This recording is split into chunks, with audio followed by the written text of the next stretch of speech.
Hello. Welcome to Living with Annietude. This is take two. Mike Paterano is my guest tonight. And the reason that we're taking two is because we started off last time really strong. We had a really good conversation about living with Annietude and what it means, and sort of started to talk about why it matters. And then we walked into a zoo, otherwise known as Mike's home, with his three children who decided to play a joke on us, apparently. And well, you can watch it because it's posted. So if you want to watch it, you can watch it. It was live. It was very funny. We're calling it the bloopers. And so this is sort of part two, but it's also kind of part one, right? Yes. Okay. So we're here tonight because it's my first live stream podcast, broadcast, whatever you want to call it, of Living with Annietude. And we were going to talk about what that means so that people can understand a little bit more about why I live with Annietude every day and what that means to us and why it matters. So again, we can try this again. Did you want to start? Sure. To me, Annietude is a way of life. It's a fully embracing way of life that through the ups and downs, and no matter what it is, there's no give up. There's no turning back. It's embodies you completely and fully just transcends to a higher level of purpose, cause, and meaning, right? It elevates you to a level that's beyond the current ups and downs and roller coaster that we call life, because life is truly a roller coaster. Mm-hmm. And with Annietude, or whatever you want to call it, right? Living with Annietude. In this case, it fully impacts and changes and gives a perspective that just has changed my life forever. Wow. So one of the questions I was going to ask, first of all, I agree with you that it is a way of life, and I try to frame it as a way that I live and try to lead by example for my children and for the people around me. Living with Annietude is like sort of having a little bit of badassness to me, but also with that total authenticity at all times, just being raw and real, when you don't really want to. And you and I connected on a really deep level because we've had similar journeys in some ways and then totally different journeys in other ways. So the way that it affects you, because it's a way of living in that, looking at things with a perspective of doing the next right thing, which I think you sort of already had in you, right? So I guess like one thing that I wrote down that I wanted to ask you is, what message of Annietude, I know you just like said how you define it, but what message do you think that it's given off in the past, or that I've talked about so far, that has resonated the most with you? I think it's the pure inspiration that you can overcome, and no matter how good or bad a day is, find a way to see through it, to just always elevate, right? If me and you are very similar, right? We've had many deep conversations. We've talked about many different things. And, one thing that we do is we both go out of our way to help as many people as possible, right? And I feel like Annietude takes it to the next level, because not only are you helping people, but you're living an embodiment of it. And you're exuding that confidence, that sassiness, that, that helpfulness, that love, that everything that it means and what it means to me, right? Like it's Annietude has been something that I've fully embraced, and it's something that has evolved and changed my life forever. And if you watch the bloopers, my kids also, so they adore it, right? Like they just, I think they think that's my name. I'm pretty sure they think that's my name. At some point it seems that way, yes, but that's when they see me. But so I think that one of the things to talk about is this recent notion of positive, is it called positive toxicity that everybody's talking about? I don't know if you've seen this, but this is the newest thing where it's like, is there too much positivity? And I wanted to know your thoughts on that. But first, to explain it, at least my understanding of positive toxicity is like that there's just, you don't have to be positive all the time. Like you don't have to be, you don't have to turn everything into a positive. And I don't think that at least for me, I don't feel that everything's positive all the time at all. Nice mug. Yes, by the way, to anyone watching, he has swag and I don't have swag, but I'm Annie. So don't you think I should have it? You should actually. Yeah, I got them. But what are your thoughts on like all this positive, these buzzwords and these people that are just like, well, everything is a message and everything's meant to be, I don't really feel that way. If I'm being fully authentic, that's not what Annietude is. Okay. So look, there's extremes, right? Like, I mean, you can't have someone close to you die and be like, I'm the happiest person on the planet, right? Yeah. Like that's ignorance is bliss, and that's just using it as an avoidance. I feel like Annietude has nothing to do with that, right? It's more about finding the silver lining when things are bad, right? It's more about always looking for that. So I don't see where it could ever be toxicity or where it could ever be overtaking through that direction, because life's shit at times, right? Life sucks at times. And that's the thing. Like that's the thread that I feel is like one of the things about my way of being is like, at least I try to be, have empathy, and I'll try to like get on the same level of the person going through something. And sometimes I'll try to get on the same level of myself so that I can have an understanding of what I'm going through, because I need to do that sometimes. But sometimes you just have to say, Mike, that stinks. Like that, whatever just happened to you, like whether this didn't happen or this deal fell through or whatever it is, right? Like that stinks. Like sometimes it's not like, well, let's look at the positive light and everything, sometimes it's just like, wow, that really sucks. And like, But okay, so I think people misinterpret it, right? Because here's the reality. Being a positive person, optimistic person, doesn't mean that you're always happy. What it means is that you always look for a reason to be happy. It doesn't, a reason to be positive about it. Right. Not be negative. So you're always looking for an excuse to be happy or a reason to find to be happy.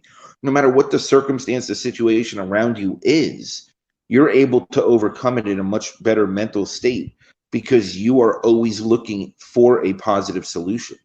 And I feel, yes, Annie. Well, thank you. Yeah. I didn't realize I was that strong in that category. Some days, but it's, but look, I mean, but it's the reality is, I don't think that could ever be toxic. I think when people use it as avoidance, it could be toxic. When people are ignorant to the world going on around them or a negative circumstance, that's toxic. When you ignore facts because of pure optimism, that's toxic. But if in a bad circumstance, I just got evicted from my house, I just got foreclosed on, I just got my car repoed. If you're not out looking for a maintenance man job or whatever it is because it's below you or whatever it might be, and you're not looking for that positive, saying, I can go buy a junker, I can go rent a place, I can go stay at a motel for a month and save money and do this, right? If you don't have some type of internal compass that says, I'm going to find a positive out of this, I'm going to not make the same mistakes I made to get here. So let me ask you yes. Agreed. So how do you find that sort of gem or lesson within what's going on with you? I do try to do that. So I'm with you on that for sure. I'm glad that I model that behavior, at least sometimes. It depends on the circumstance, right? I mean, let's look at this realistically.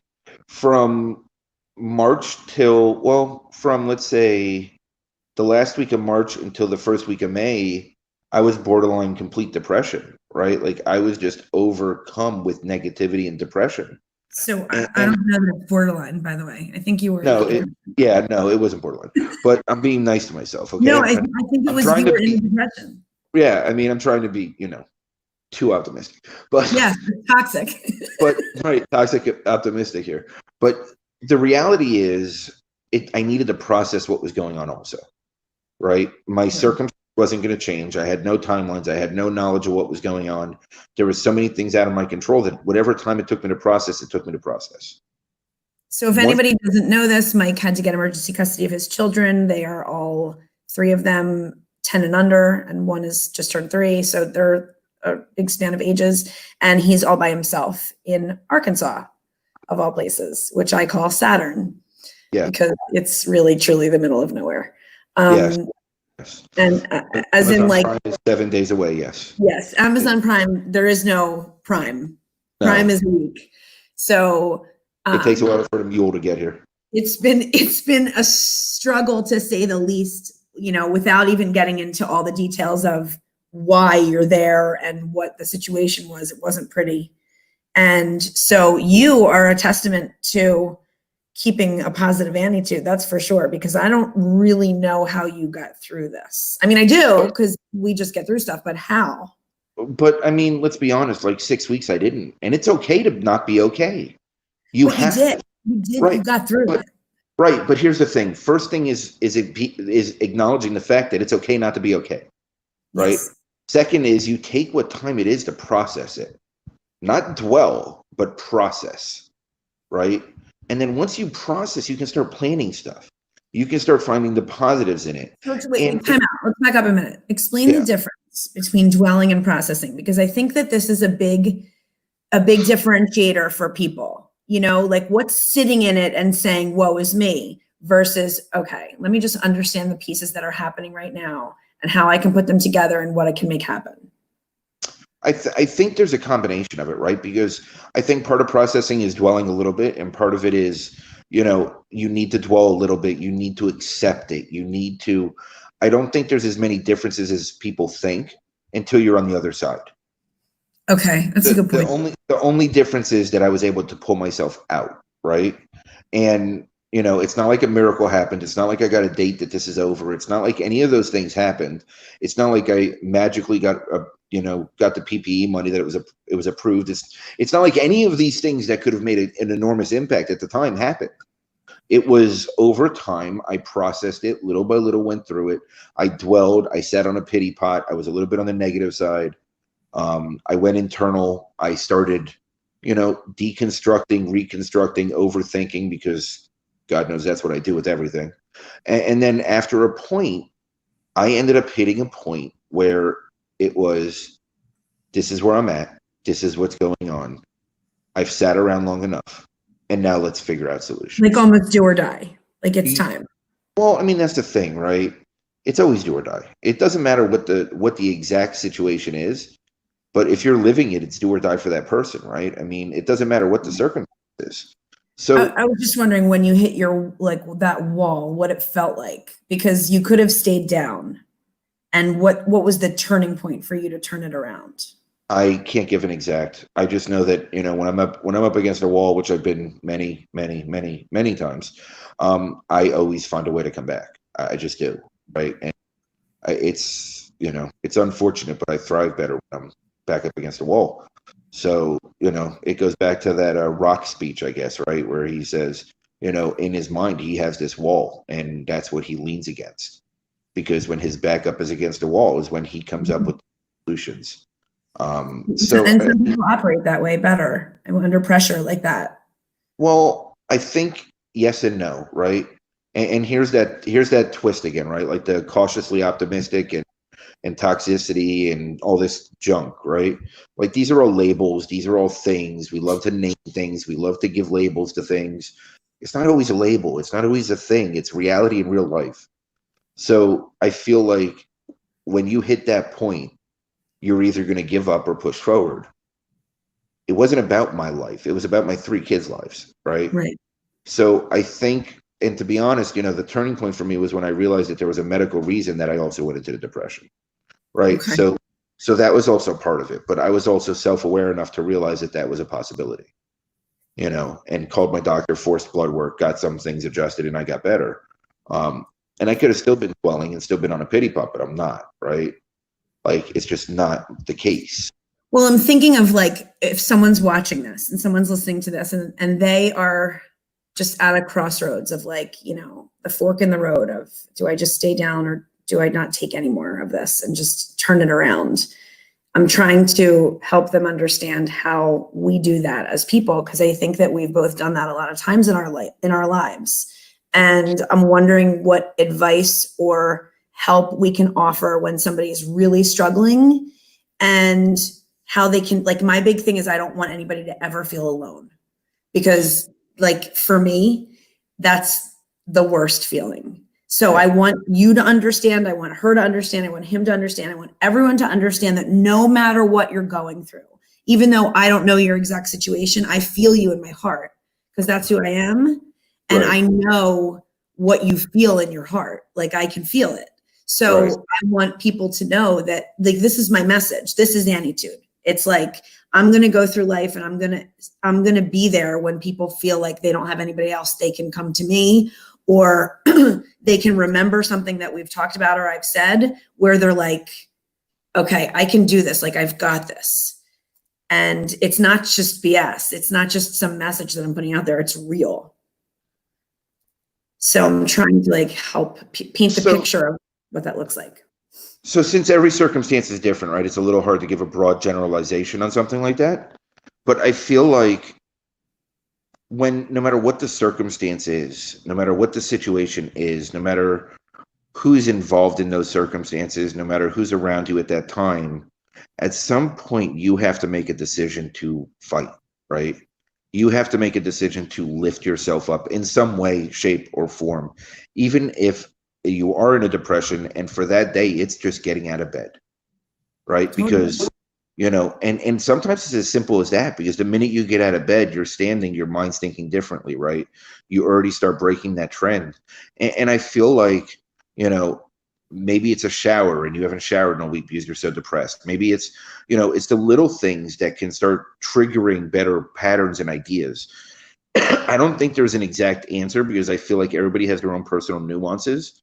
But the first thing to do is to reach out to someone.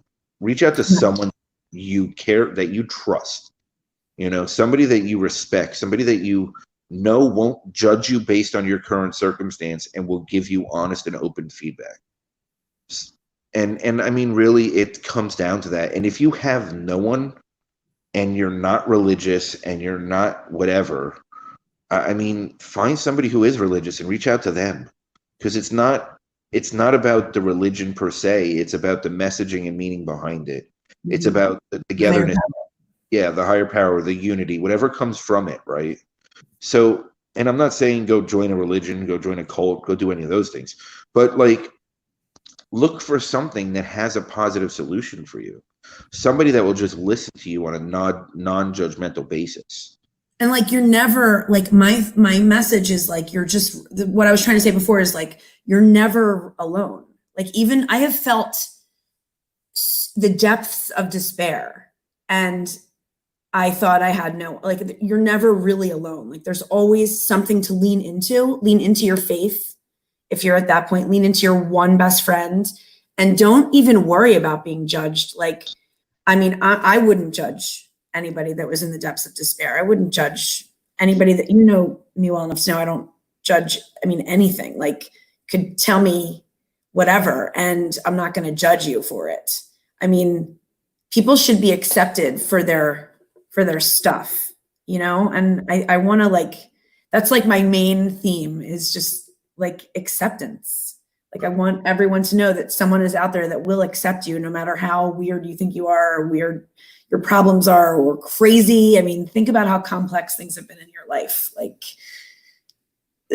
there's always somebody that will. I remember when we first became friends, you were like, almost like, why do you want to help me?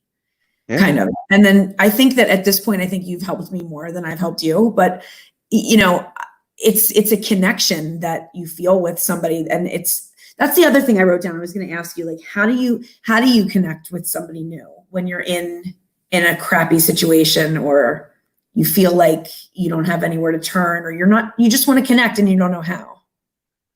I mean, to be honest, over the years, I've trained myself. That's when I do connect. That's when I reach out more. That's when I meet more new people, right?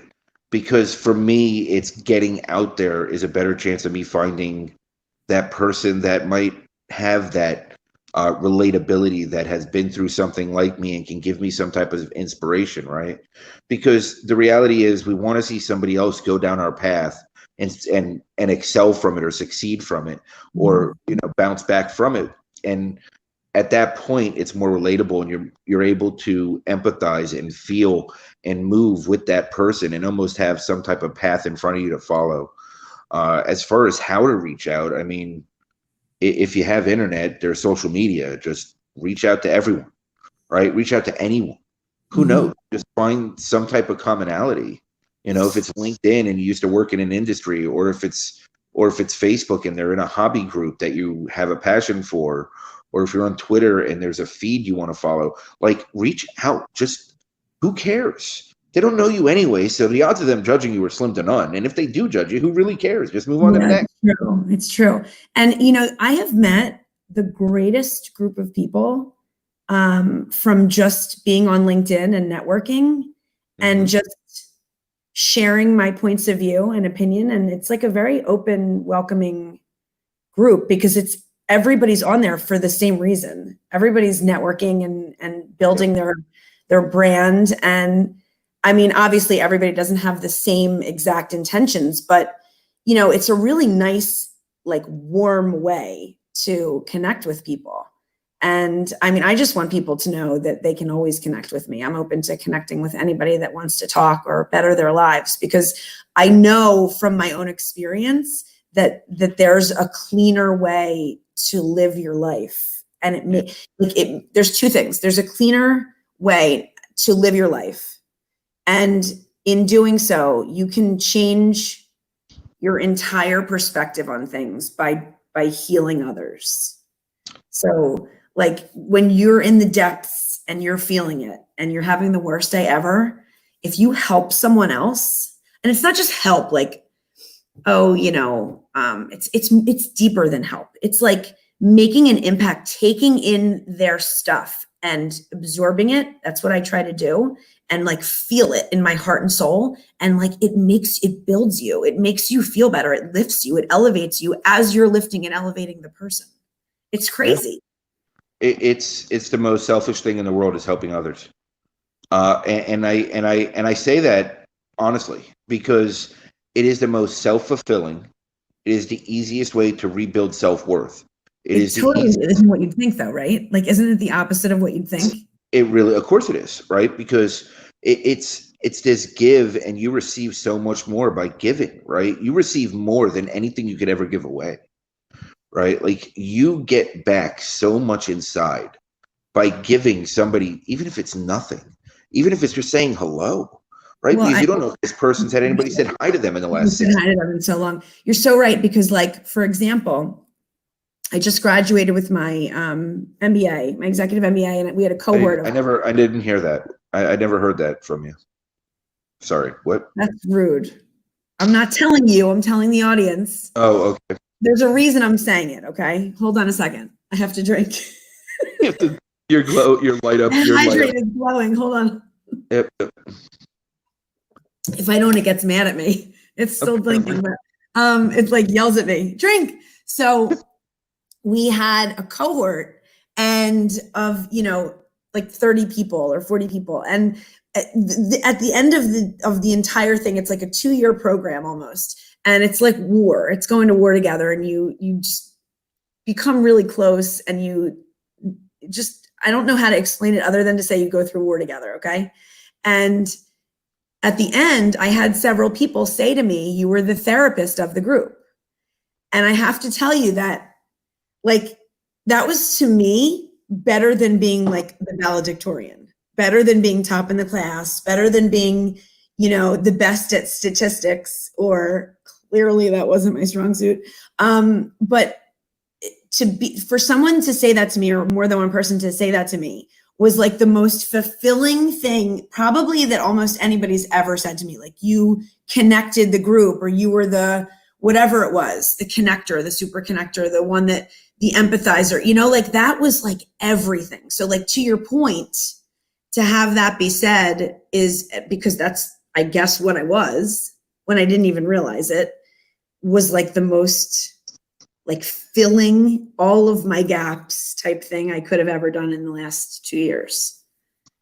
So, and you know, I mean, you overcame a lot during that time period, right? Like, I mean, it's not like you picked the perfect time to go do it, right? So no, there's no perfect time to have little children, be working, and taking out hundreds of thousands of dollars in loans to go back to school at 40. No, there's no good time to do that. but you did it, and you accomplished it, and you succeeded, and you built an additional network on top of your network, and I think that it, like, more so than any kind of school, which, you know, you really do, like, as cheesy as it sounds, you like learn how to do school again. It's crazy. You have to relearn and rewire how to actually do school. But this time it's with kids and bills to pay. And, you know, it's not quite as easy as it was in college when all you cared about was partying. But the thing that I learned the most was like teamwork and entrepreneurship and leadership and how to work within teams and how to lead people and how to be led. And I made some of the best friends that I'll ever have in my entire life because we went through that war together. And I grew so much as a person. I mean, I was engaged during it, and I came out and I wasn't engaged. So things changed a lot for me. And there were a lot of changes mixed in between. And it was a really, really, really hard time. But somehow I got through it. And what's ironic is during that time period, we had our first interaction on LinkedIn, which was March 5th. And you told me that everything was going to be okay and that I needed to be okay because everything was going to be okay. And that was the day before I got my kids. Somehow I knew. and it was one of my most distraught days ever because as the days went by before I got them, knowing what I knew, it got worse and worse. And you sent me that message. That's weird. I mean, in a good way, that's just weird. But the reality is you were that person for me, right? And I didn't really realize it at the time. It sunk in, but I didn't fully absorb it, right? And, you know, looking back, that was a game changer for me. And that was a moment that impacted my life, my children's lives, and everybody else that's involved in my life in any capacity. I'm so glad to hear that. It's really nice to hear. And you can tell by the bloopers that your impact has grown since then. Because my children run around like crazy people saying Annietude all day long. Yeah. they have good Annietude. I got good representation in Arkansas, I'll tell you that much. You do. I mean, you really do. Good rap. Really good rap. All the horses, cows, and donkeys will love it. Yes. I know, it's true. And all the, you know, the Amazon Prime drivers that come once a month. Yeah. We'll really love it too. No, I appreciate that. And you know, I could have a whole other show on what you've done for me as a person. So we can do that on a different show. But it's true that when you need it most, it comes along, I think. And you never know where it's going to come from. You never know where it's going to come from. Yeah. And that's weird. All because we reached out to each other, right? Because before then, we interacted through comments on other posts. So that's part of the magic of reaching out to you just don't know who. And it is a perfect example. You have to be ballsy to do it, I think. But it was also a time where we both needed to hear that because that was during finals time. It was during transition time. You had a lot going on at that moment too, right? So we both needed that at that moment. And it had an impact that we didn't even realize.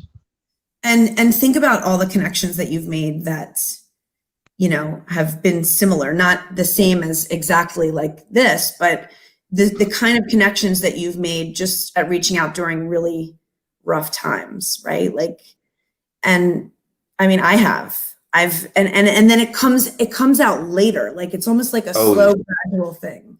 Always. But you're the only one with a coffee mug, so I mean, I don't know about the rest. True, you have my swag. No one else has my swag. I'm telling you, I don't even have an Annietude mug. It's really unbelievable. I gotta start marketing this stuff. You do, but look, the reality is, you've embraced yourself.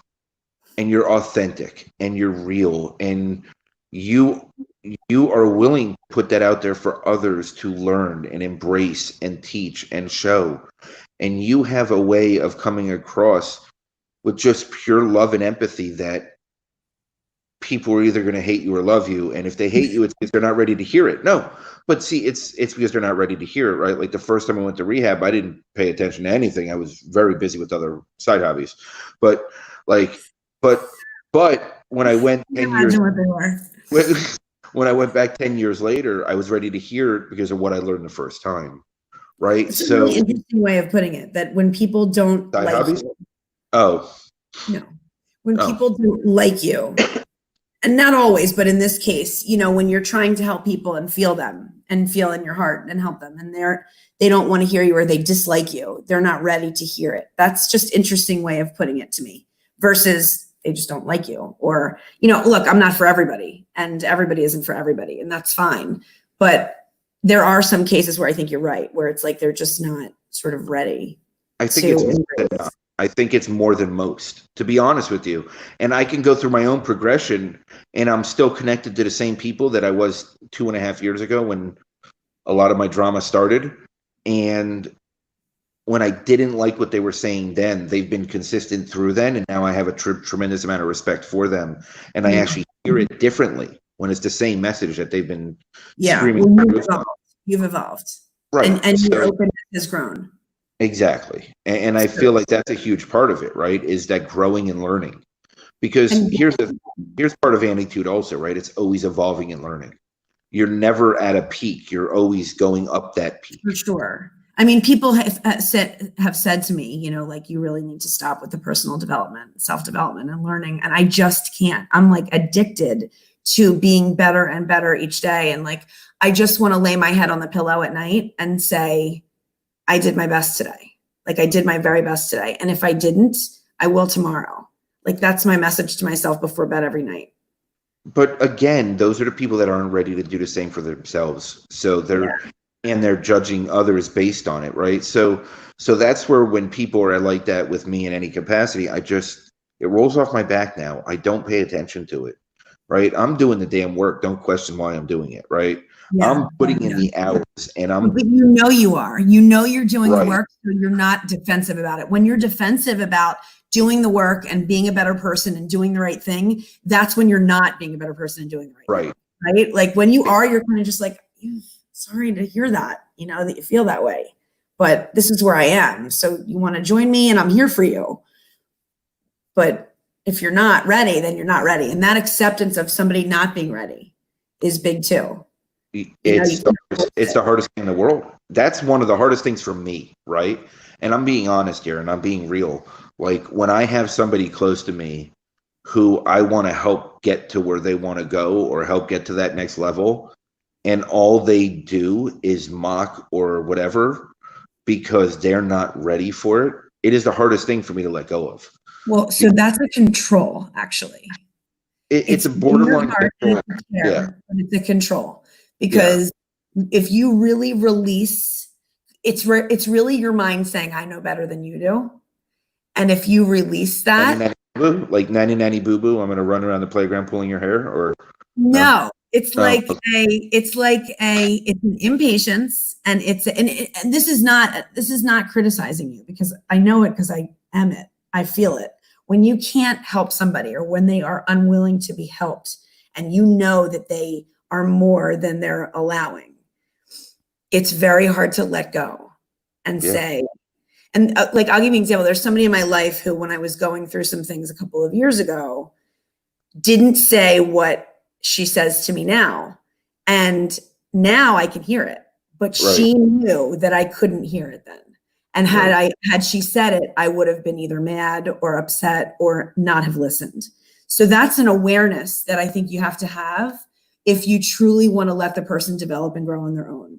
You can try to help, but then there reaches a point where it's like, you know, I gotta let them go. It's like kids, you know, like, I gotta let them go. I just gotta let go. And that's a control that's hard to let go of, I think. Do you agree? it's difficult, right? It's and I'm still learning those boundaries because I still want to help everyone and reach everyone, and I think it's partial, right? It's partial control and partial that I feel like I'm failing them. When But really, right, but isn't that about self-worth? yes, it goes back to self-worth and it goes Okay. back to Brene Brown and all that fun stuff that I'm working on, right? Yeah. So like there's a list of Yeah. things. That could be a whole nother show too. Yeah. But like maybe 10 shows. We could Yeah. probably do a whole series on that.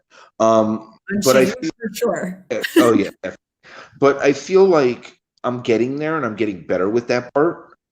You know, I mean, there's been current events that I've been much closer to just letting go of situations completely and just walking away and losing almost to the point where it's the opposite sometimes now, to where I just want to walk away too soon, right? And just Yeah. cut it off and just walk away. So there's that balance. You have What's to balance? find that the balance of What no, what's balance in general? What's balance? right, right. I don't think you and I are the best, the arbiters of balance, but that is important for us to find in our lives because there is too much of certain things, and finding that balance of when to run away or when to let go and just stay is a self-worth thing. Like you helping me and making me or boosting me into what you think I should be and deserve to be in your mind doesn't define you, right? It Right. just, it feels good. Just like it feels good, like when I help you through something or a friend or a client, but it doesn't define us, right? So that's what we have to remember. Like, even if I fail, or if I said, you know what, I don't want to do any of this. Like, I don't want to do any of it. I'm not, that's not a reflection of you. And I think that you and I both take those things like super personally, and that's where the boundary is. Does that make clear? 100%, 100%. And I feel like those are boundaries that I'm still learning, right? And that's going to take years because it's years of no boundaries to learn some. I understand. But I'm doing the work to find them now, right? And that's the difference because I'm not just acting like I don't need them, right? And I'm not just ignoring the fact that I just don't have any. So I feel like I've started creating boundaries in different circumstances, and I'm starting to create situations that are more mutually beneficial situations rather than just always giving, and just Right. being Because, the door.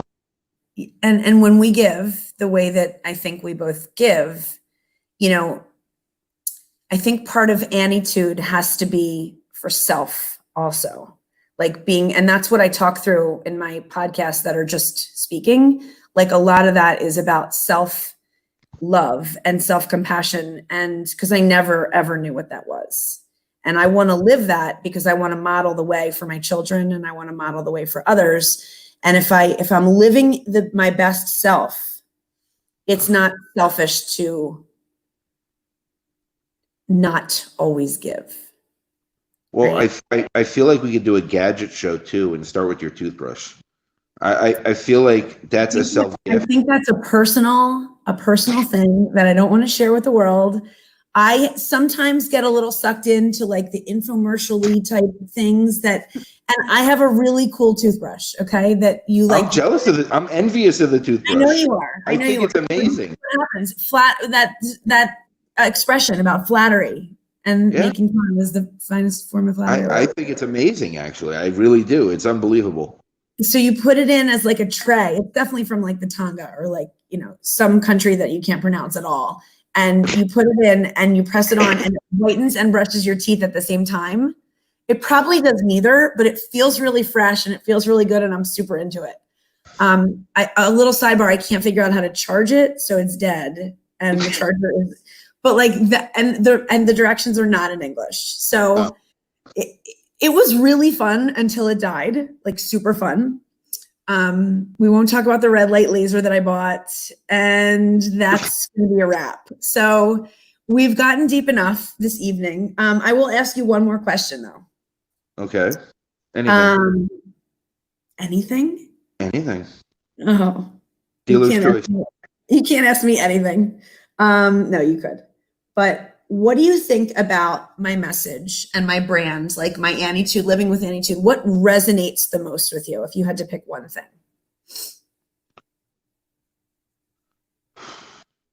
Wow, one thing.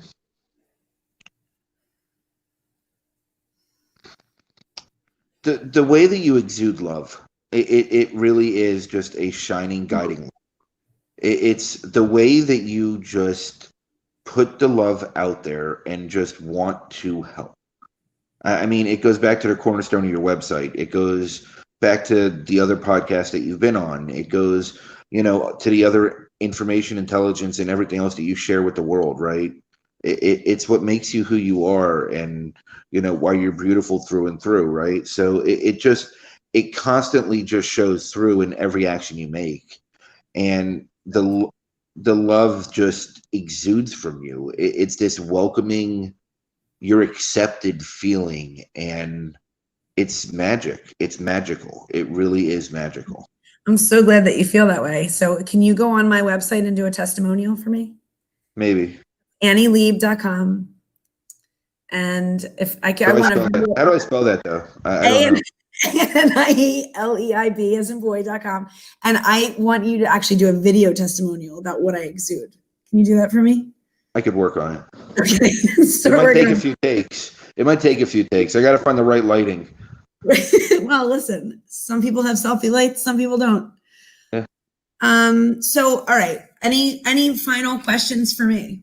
I know you have a good one. Maybe not. I don't know. No. I'm good right now. Okay. So we will be back for, would it be part 2? Would it be part 3? Is it just our next topic? Next topic, next evolution, whatever it is. Okay. So thank you, Michael. It has been my pleasure to have you on Living with Annietude, and I appreciate you more than I can say.